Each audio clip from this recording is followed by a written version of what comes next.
la protection des travailleurs, puisque c'est le sujet aujourd'hui, si elle est au cœur des préoccupations des entreprises qui interviennent en sous-section 3, peut-être, je dirais même, doit être améliorée pour celles qui interviennent en sous-section 4. C'est un sujet qu'on va voir. Rappelons que la meilleure méthode pour protéger ces travailleurs est de libérer le moins de fibres possible. Mais là, je parle sous votre contrôle, cher conférencier.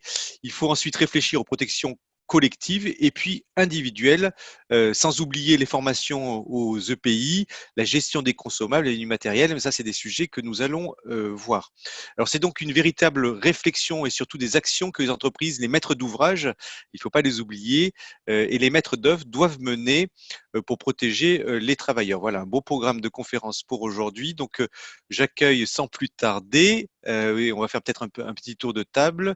Vous pouvez ouvrir vos micros. Michel Galzin, Dominique Payen, Marc Charrois et Aurore Aglioni. Alors, faisons un petit tour de table de présentation, si ça vous va bien. Qui veut commencer? Michel? Normalement, on aurait dû laisser commencer Aurore, mais je vais commencer sans problème. Donc, Michel Galzin, de l'entreprise DI Environnement. Je suis le responsable QHSE du groupe DI France et très content de participer avec vous et d'être avec vous aujourd'hui pour ce webinaire. Voilà, et représentant du CIRTA. Et surtout représentant du CIRTA, exactement. Vice-président du CIRTA. Exactement, tout à fait. Si je ne me trompe pas. Aurore, alors, puisque effectivement... Oui, bonjour, Aurore Aglioni. Moi, je suis ingénieure chimiste au pôle risques chimiques à l'INRS et donc je m'attelle à la prévention des risques professionnels. Merci Aurore. Marc Charrois. Oui, bonjour à tous. Marc Charrois, je suis coordonnateur amiante à l'ECRAMIF et j'interviens dans différentes instances avec notamment l'OPP, l'INRS, des gens qu'on a l'habitude de voir. Voilà, il faut bien parler face au micro parce qu'on a un petit problème de micro avec Marc, mais on n'a pas pu le résoudre. Il ne faut pas tourner la tête. Dominique Payen. Bonjour à tous et à toutes. Dominique Payen, donc de l'OPP BTP, direction technique, et je suis responsable du domaine risques chimiques et environnement. Voilà. Ce tour de table étant fait, peut-être on avait prévu, Aurore, que vous commenceriez peut-être à lancer cette table ronde. Finalement, ce qu'on se disait, c'est qu'il y a des principes généraux de prévention et qu'il ne faut pas oublier que la protection, elle se décline à partir de ces principes généraux. Oui, tout à fait. En fait, la démarche de prévention en entreprise, elle s'appuie sur les 9 principes généraux de prévention, quel que soit le risque auquel un travailleur est exposé. Donc, le premier principe, c'est essayer toujours de supprimer le risque. Alors, en matière d'amiante, on sait que c'est un peu difficile, notamment pour les entreprises de sous-section 3, parce que supprimer le risque amiante, ce n'est pas possible, parce que c'est leur cœur de métier, leur but, c'est de traiter l'amiante. Mais par exemple, pour une entreprise en sous-section 4, ça peut être possible, par exemple, en essayant de trouver une alternative à travailler sur un matériau amianté. Typiquement, si on doit percer un mur où il y a de l'amiante, on va essayer de se poser la question, est-ce qu'il y a un autre endroit possible où on pourrait percer dans un mur où il n'y a pas d'amiante pour supprimer ce risque. Oui. Par exemple, pour éviter, si on fait le pendant sur d'autres risques tels que le risque de chute de hauteur, qui est concerné aussi par les problèmes d'entreprise de désamiantage qui doivent intervenir sur les toitures amiantées. On sait qu'on pourrait intervenir par le dessous pour retirer une toiture amiantée plutôt que par le dessus, parce qu'on sait que les toitures en fibrociment, elles sont fragiles et que le travailleur pourrait passer à travers la toiture. Oui, donc finalement, c'est des moyens de prévention oui, un peu généraux. C'est les principes généraux, voilà. Et donc, ce qu'on appelle les PGP. Hein. Voilà, les PGP. Et donc, si c'est impossible de supprimer les risques, on va essayer d'évaluer les risques et de réduire au plus bas techniquement possible l'intervention. Alors là, en matière d'amiante, on va travailler sur le processus en lui-même. Donc, juste pour rappel, le processus, c'est la combinaison du matériau amianté, de la technique par laquelle on va traiter le matériau et du MPC, le moyen de protection collective lié à cette technique. On va essayer de travailler donc, du coup, sur cette technique pour émettre le moins possible de fibres et de travailler aussi en parallèle sur les moyens de protection collective du processus pour humidifier beaucoup, pour aspirer à la source, pour imprégner à cœur. Et toutes ces méthodes-là permettent de réduire le plus bas techniquement possible cette émission de fibres Et une fois qu'on aura travaillé sur ce processus, c'est ensuite, en dernier rempart, qu'on va dimensionner et choisir les moyens de protection collective et individuelle. C'est en dernier Voilà. qu'on choisit. N'en dites pas trop, Aurore, parce que finalement, il y a un sujet, Marc Charrois, dont on n'entend pas souvent parler, tout au moins on n'en parle pas souvent lors des conférences, c'est la sous-section 2. Et tout ça, ça se décline quelque part de la sous-section 2 et on l'oublie. Oui, enfin, tout à fait. Alors, ce qui est bien connu des donneurs d'ordre des entreprises, c'est la sous-section 3, sous-section 4. D'ailleurs, le passage que c'est bien le donneur d'ordre de définir finalement dans quel cadre on peut appeler les entreprises à intervenir. Donc, ça va conditionner directement les marchés parce que la SS3, SS4, il y a des conditions, par exemple, en SS3, il faut être certifié.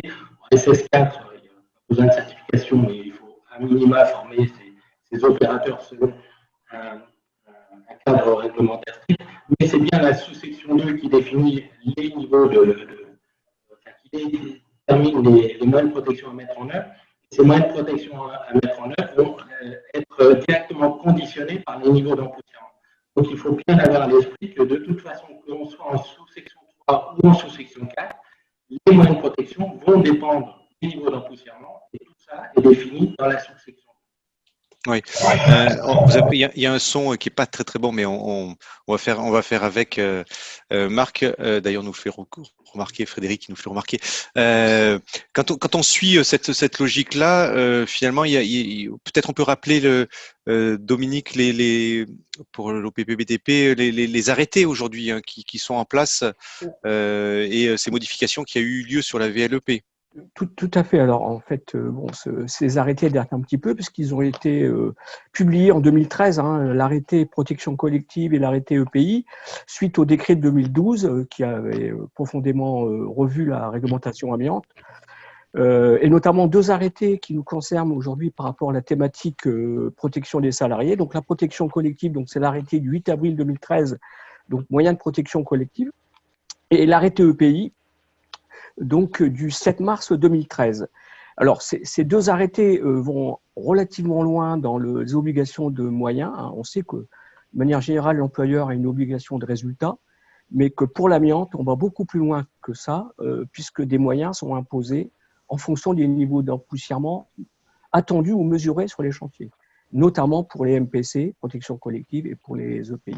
Alors, j'ajouterai aussi, d'un point de vue réglementaire, une instruction qui est sortie en octobre 2015, le 16 octobre 2015, c'est l'instruction qui prend en compte l'abaissement de la VLEP, parce que rappelez-vous, la VLEP, on est passé en méta en 2012, mais elle était à l'époque à 100 fibrolitres, mesurée, calculée sur 8 heures de travail en moyenne, et que cette VLEP a été abaissée à 10 fibrolitres au 1er juillet 2015. Donc, pour tenir compte de l'abaissement de la VLEP, donc qui est une valeur contraignante à ne pas dépasser, et l'objectif de prévention, l'objectif minimal, c'est d'être en dessous de cette VLEP, mais le plus bas que techniquement possible. Et donc, cette instruction DGT prend en compte effectivement l'abaissement de la VLEP et fixe notamment pour les EPI et pour les MPC des bornes à ne pas dépasser, notamment en termes de port de pays, notamment par exemple la ventilation assistée en niveau 2, 800 fibrolitres maxi. Et si on dépasse cette valeur de 800 fibres jusqu'à la bande supérieure 6000 fibrolitres, il faudra réduire le temps d'exposition, ce qu'on appelle la gestion de la dose. Voilà, donc c'est de rappeler ces 2 arrêtés et cette instruction pour être dans les clous réglementairement. Oui, mais tout ça finalement part du repérage. Là, je parle à Michel Galzin qui est un élément essentiel finalement pour analyser le risque et souvent, et d'ailleurs à dessein, vous insistez sur la qualité nécessaire de ce repérage au plus tôt. Ce qui est le plus important aujourd'hui, c'est que le meilleur moyen de se protéger d'un risque, c'est de savoir où il se trouve et de l'avoir repéré au préalable. Donc là, le diagnostiqueur a un rôle important déjà dans un premier temps pour nous signaler quels sont les éléments amiantes que l'on va rencontrer, mais ensuite l'entreprise a quand même un devoir important, c'est de pouvoir repérer sur le terrain pour ses opérateurs à quel endroit se trouvent les risques. Bien évidemment, il y a tout le travail en amont qui va être l'analyse de risque que l'on va effectuer, la définition des processus, les protections individuelles et collectives qu'on va mettre en place. Il y a aussi l'encadrement, c'est-à-dire tout ce qui va être le suivi au fur et à mesure de ce déroulement de ce plan de retrait. Et à partir du moment où les éléments sont repérés, on va pouvoir plus facilement, on va dire, se protéger contre.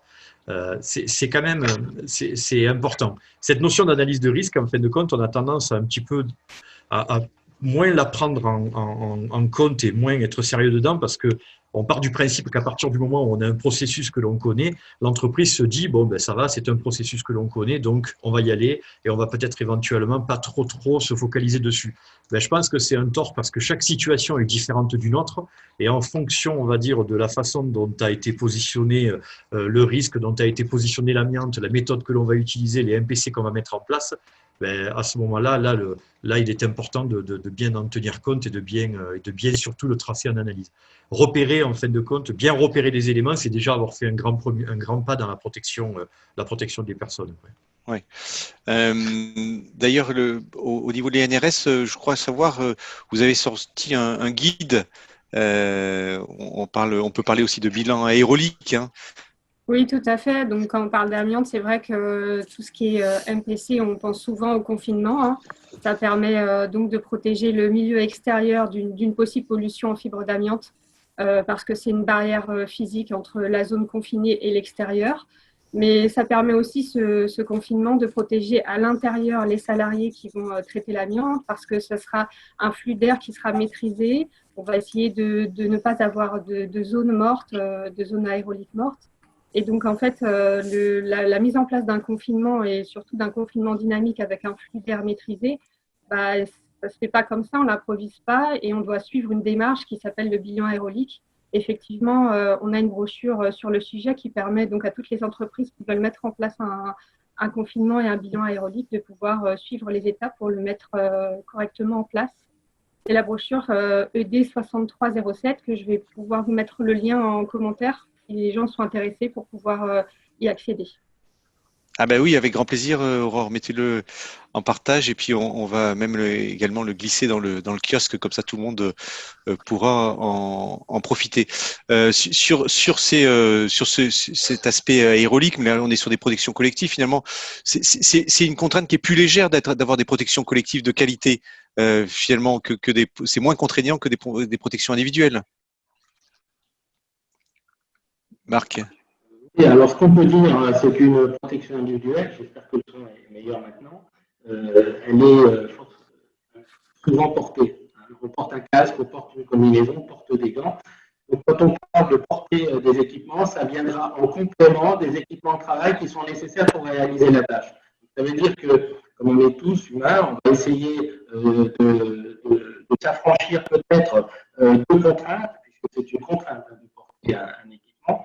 Et donc, par là même, il est préférable de privilégier les équipements de protection collective. Que l'on peut comprendre, hein, le cas, par exemple, de la ceinture de sécurité. Bon, tout le monde porte la ceinture de sécurité, j'imagine, au volant, mais si on pouvait ne pas la porter, on aurait un peu plus de liberté. Et bien, donc, dans cette sensation-là, on peut parler de tous les équipements de protection individuelle et notamment ceux relatifs à la On vous entend pas très bien. Mais peut-être les EPI, une question que je me posais, Dominique, les EPI, est-ce qu'on doit, finalement, ils doivent toujours être portés, y compris, quel que soit le niveau, y compris en niveau 1. Mais est-ce qu'on peut imaginer que, finalement, on peut se poser la question à quel moment on porte son EPI et à quel moment on le porte pas? Alors, et par rapport au repérage, d'ailleurs. Hein. Tout à fait. Et par rapport au repérage, par rapport à l'évaluation initiale des risques, hein, le niveau d'empoussièrement attendu, etc. Alors, le législateur là-dessus est quand même assez précis. Quand on regarde le décret amiante, les 3 niveaux d'empoussièrement, le premier niveau, on a inférieur à 100 fibrolitres.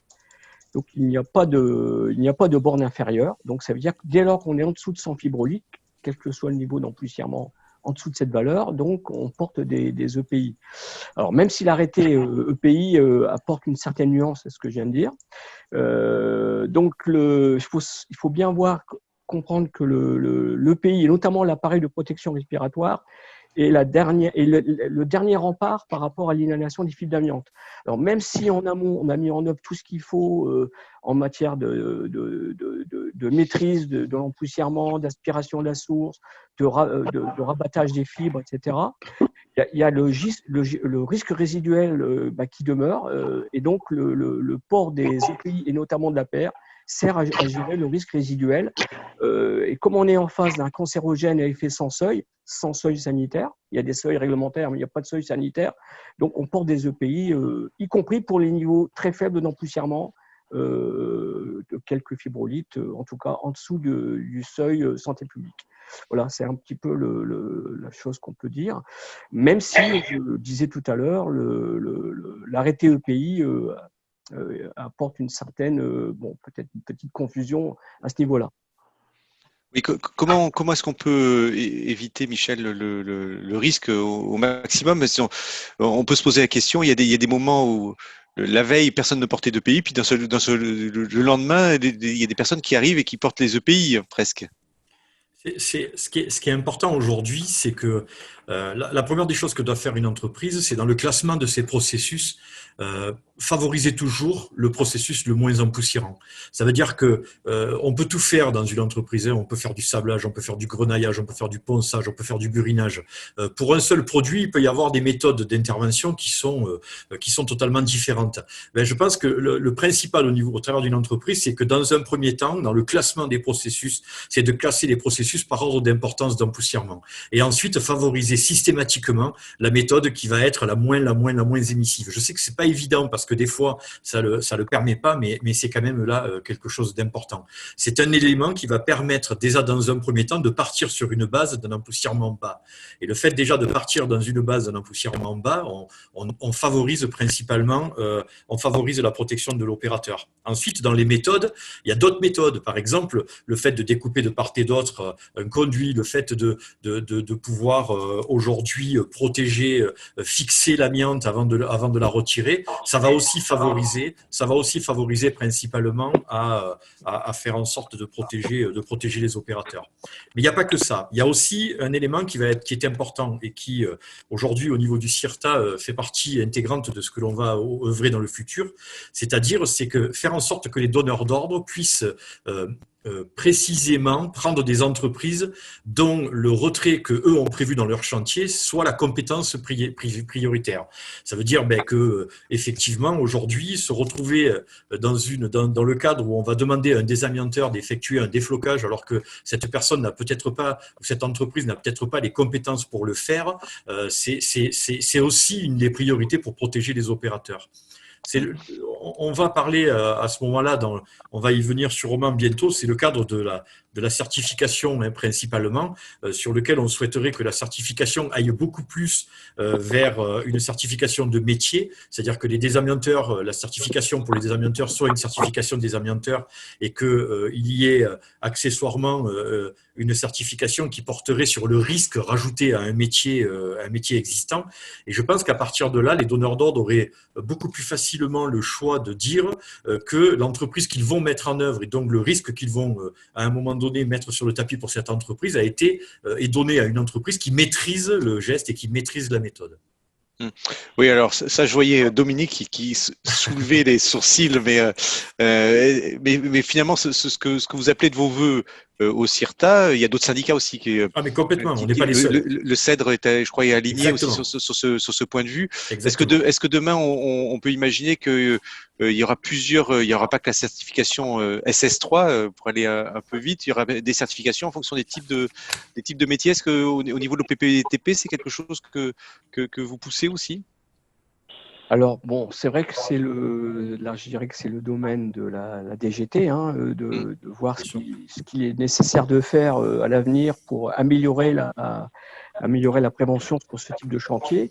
Alors, certainement que le retour d'expérience passée je dirais que la certification amiante existe depuis 1996. Elle a évolué en 2012, en 2008-2012 avec les risques particuliers. Elle a à nouveau évolué en 2013, 2014, 2015 avec la certification unique, avec les mentions des activités. Donc certainement qu'il y a une nécessité de tirer un bilan de tout ça, peut-être pour faire évoluer. Maintenant, c'est vrai que ça se fera dans la concertation entre la DGT et l'ensemble des partenaires, fédérations professionnelles, entreprises, etc. Marc, le positionnement des travaux, peut-être qu'il faut le rappeler, ça incombe à qui? Parce que c'est ce que Michel Galzin déployait, c'est les donneurs d'ordre, mais qui est-ce qui décide de ce positionnement des travaux? De toute façon, c'est le donneur d'ordre puisqu'il est obligé de passer à des marchés de travaux à des entreprises qui ont les compétences pour. Donc, typiquement aujourd'hui, la réglementation impose aux entreprises qui font du désamiantage de la SS3 d'être certifiées. Alors après, demain, qu'est-ce qu'il en sera? Est-ce que cette certification va se spécialiser, s'étendre, etc. J'aimerais quand même rappeler qu'il y a environ 1 200 000 salariés qui interviennent de façon ponctuelle, occasionnelle, mais dans leur activité, qui sont confrontés à l'amiante. Je pense par exemple aux plombiers, électriciens. Ça, c'est les 1 200 000 salariés du régime général de la sécurité sociale. Et la DGT estime qu'il y a au total 2 millions de travailleurs, si on inclut les travailleurs indépendants et les 3 fonctions publiques. Ça veut dire que si demain on s'oriente vers une certification de la sous-section 4, je crois que ça va être très compliqué parce que de toute façon, il y a des entreprises qui interviennent peut-être même tous les jours sur l'amiante ou alors peut-être une fois par mois. On ne pourra pas spécialiser des entreprises systématiquement pour des travaux sur l'amiante. Je crois qu'il faut partir sur une problématique de gestion de la pollution, donc de la maîtrise des empoussièrements amiante en routine. Et c'est bien ça que ont ciblé certaines fédérations professionnelles notamment, c'est identifier des gestes qui permettent dans le quotidien de remédier à la pollution par l'amiante. Ouais. Quand Aurore Aglioni pour l'INRS, je crois que donc les entreprises sous section 4 doivent être formées. Normalement, il y a une formation obligatoire, mais aussi pour les EPI, finalement, il y a une obligation de formation. Et je crois que vous avez mis en place aussi ce qu'on appelle les fit tests. Alors, vous pouvez nous expliquer ce que c'est? Alors, ce n'est pas l'INRS qui a mis en place, mais effectivement, il y a une obligation de formation aux appareils de protection respiratoire. Ça concerne aussi bien les entreprises sous section 3 que sous section 4. C'est tous les travailleurs qui sont susceptibles d'être exposés à l'amiante. Donc, il y a une formation au port, à la connaissance et au port des appareils de protection respiratoire. Que je pense qu'on va faire tout simplement le parallèle en ce moment à l'actualité Covid. On doit tous porter un masque en ce moment, on voit que c'est une contrainte, que quand même il y a des messages pour pouvoir bien les porter. Il faut savoir que dans le domaine de l'amiante, on ne se contente pas d'un masque papier. Comme le Covid, on va beaucoup plus loin. On demande par exemple le port d'appareils de protection respiratoire à ventilation assistée, voire même à adduction d'air. Donc ce sont des équipements qu'il faut savoir mettre, porter, bien ajustés. Et donc, effectivement, il y a une obligation de faire un test d'ajustement. C'est un test qui permet en fait à tout porteur d'un masque respiratoire de garantir en fait qu'il est bien étanche et qu'il est bien ajusté à la taille, à la morphologie du visage. C'est-à-dire que en fait que le masque protège bien son porteur. Donc, on doit faire chaque salarié doit faire un test d'ajustement. Alors c'est vulgarisé en anglais par un fit test en fait, et effectivement à l'INRS on a un document sur le sujet que pareil je pourrais remettre dans les commentaires. Et au-delà aussi du fit test, il est important, je rappelle ici parce que c'est un message aussi important, c'est que tout porteur de masque doit être bien rasé, puisqu'effectivement il y a une étanchéité qui se fait entre le visage et le masque, et que cette étanchéité doit être bien faite.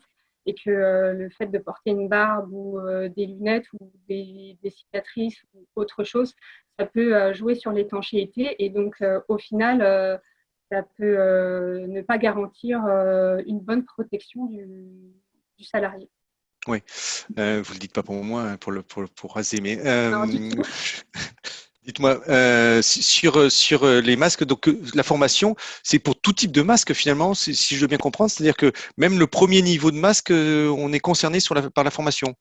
Oui, c'est ça, on doit être Ceux qui formé. sont pas assistants, ceux qui sont sans assistance ou sans ventilation? Oui, on doit être formé, chaque salarié doit être formé au port de son masque, comment bien le porter, comment bien l'ajuster, comment bien l'entretenir, le décontaminer et autres. C'est des formations qui sont à faire pour tous les salariés qui portent un masque. Marc, vous qui rencontrez les entreprises régulièrement, est-ce qu'elles sont conscientes de ce sujet, les entreprises? Ah oui, les entreprises de désamiantage, par exemple, c'est quelque chose qu'elles connaissent bien, tout ce qui est fit-test, adéquation de la personne au port des protections du bras respiratoire, plutôt on va dire adéquation du masque par rapport aux personnes. Bon, c'est sûr que le problème du rasage se pose encore sur beaucoup de chantiers, hélas, mais bon, avec le temps qui passe, j'espère que tous les salariés auront conscience qu'il est important de bien avoir la peau en contact avec les jonctions du masque de manière à ce qu'on ait une meilleure efficacité. Sur les entreprises, Michel Gazin, parce que vous êtes aussi au cœur du système, finalement, les collaborateurs comprennent bien ces sujets. C'est une guerre journalière. En fait de code, c'est une guerre perpétuelle qui fait que on se doit. Enfin, moi, je passe des journées à vérifier que les collaborateurs soient bien rasés. Tous les collaborateurs qui travaillent pour nous vous le diront s'ils vous croisent. Ça fait partie intégrante des éléments que l'on met et que l'on surveille tous les matins.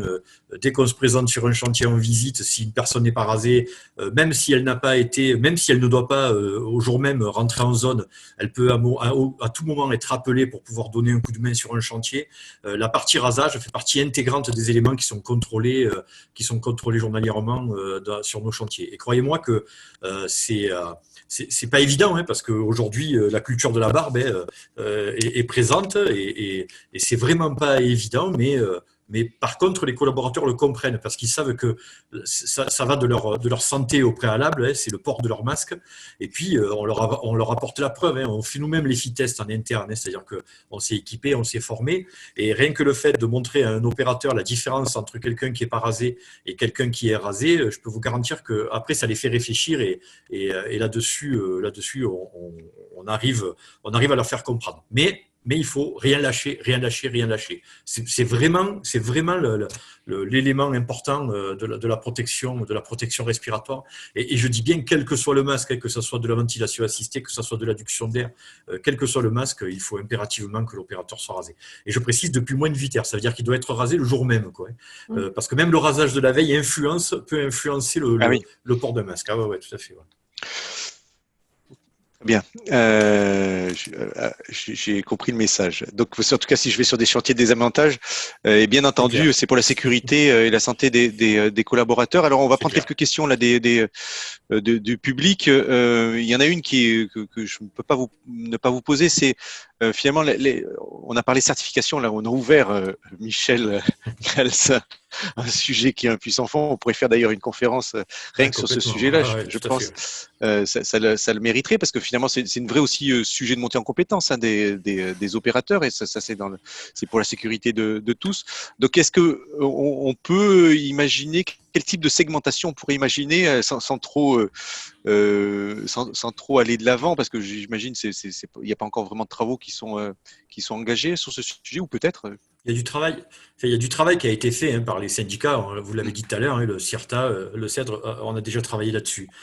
Aujourd'hui, je pense que ce qui est important aujourd'hui, c'est de retirer certains processus de la certification lambda, parce qu'elle nécessite par exemple l'utilisation de l'adduction d'air, elle nécessite la mise en place d'un confinement avec un système aérolique qui soit développé, elle nécessite quand même des points pour lesquels il faut quand même avoir un peu de métier et avoir le matériel nécessaire. Après, sans banaliser, attention, hein, le but c'est pas de banaliser l'amiante parce que dès la première fibre c'est dangereux, mais de faire en sorte par exemple que des personnes qui sont en couverture, eux soient spécialisés dans la couverture, ce qui semble logique, mais qu'on puisse pas retrouver ces entreprises-là en train d'effectuer un retrait de progipsol à l'intérieur d'un garage dans lequel il y a une maîtrise quand même derrière de la partie technique qui est importante. Donc ce qui serait intéressant, c'est de faire des certifications dans lesquelles on pourrait ressortir ces processus et certifier des entreprises sur justement la technologie de ces processus-là, et puis ensuite faire une certification qui permettrait aux autres entreprises de pouvoir intervenir. Le but, c'est pas d'interdire les gens de faire de désamianter, c'est pas ça. C'est de professionnaliser le métier de désamianteur tel qu'il doit être professionnalisé, et en fin de compte, de bien séparer la partie professionnelle et la partie risque à l'intérieur d'une activité. Pour un couvreur, une toiture en amiante-ciment, c'est un risque dans son activité de couvreur. Pour un désamianteur, c'est son métier, quoi. Et c'est plutôt cette partie-là qui serait aujourd'hui intéressante de discuter et de pouvoir aller dessus.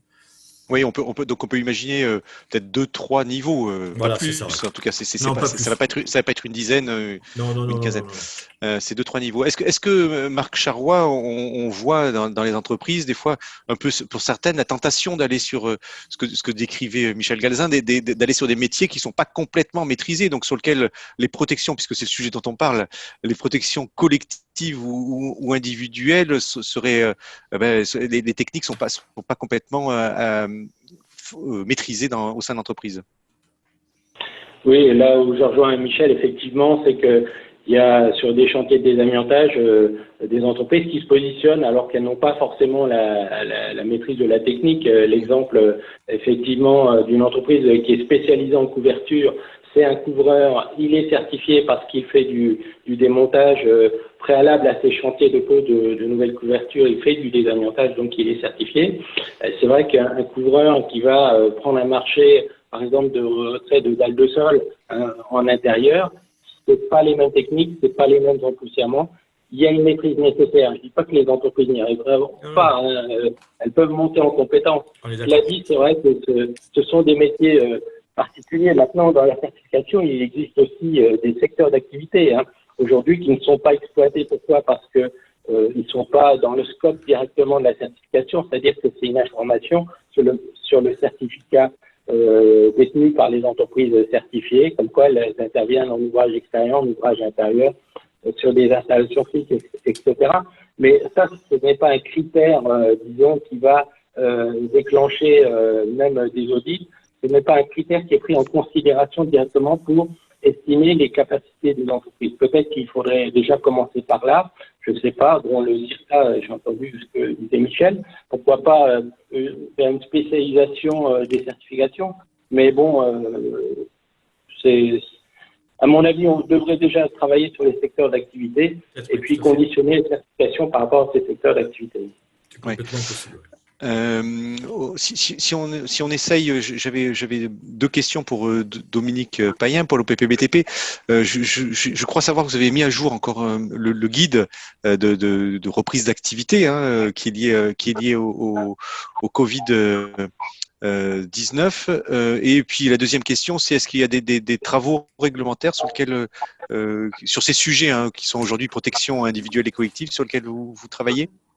Alors, la deuxième question porte sur l'amiante ou en général? Oui, sur l'amiante, sur les protections. Alors, ouais. sur l'amiante, Est-ce qu'il y a des travaux réglementaires qui vont… Les travaux réglementaires, c'est bien la DGT qui est à la fois le maître d'œuvre, le maître d'ouvrage là-dessus.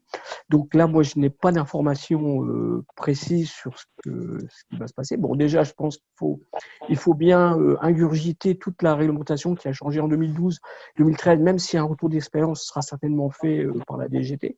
Donc, c'est elle qui tient la plume, en fin de compte. Donc, pour l'instant, je n'ai pas d'informations sur des évolutions réglementaires. Alors, il y a certainement on peut poser. Revues.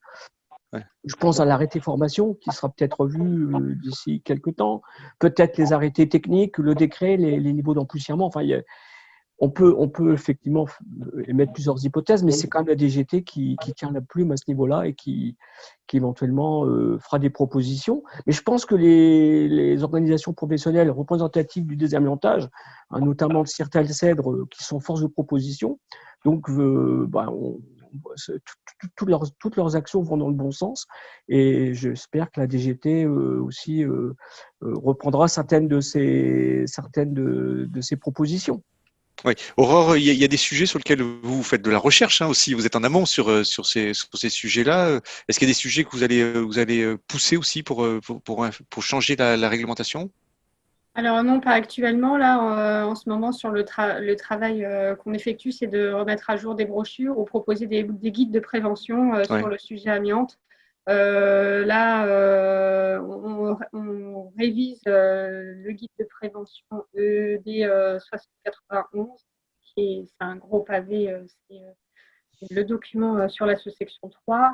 Et voilà, on propose des guides pratiques de prévention. Oui, donc vous êtes plutôt sur la mise à jour de guides, hein. Voilà. Michel Galzin, je voulais poser une question qui était un peu reprise d'activité, mais aussi niveau d'activité. Aujourd'hui, au niveau des entreprises, est-ce que on est revenu à des niveaux avant la crise? Est-ce que l'activité est bonne? C'est quoi On n'est l'état des pas, lieux? ouais, on n'est pas revenu encore à des activités au même niveau qu'avant la crise, parce qu'il y a il y a pas mal de chantiers qui ont été reportés, qui ont été décalés.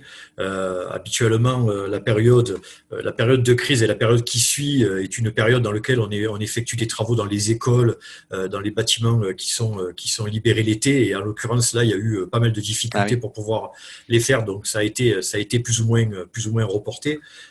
Mais l'activité est quand même là, hein, parce que les travaux y sont, et effectivement, à partir du moment où les grands projets ont repris, ben, les projets de désamiantage, ont suivi.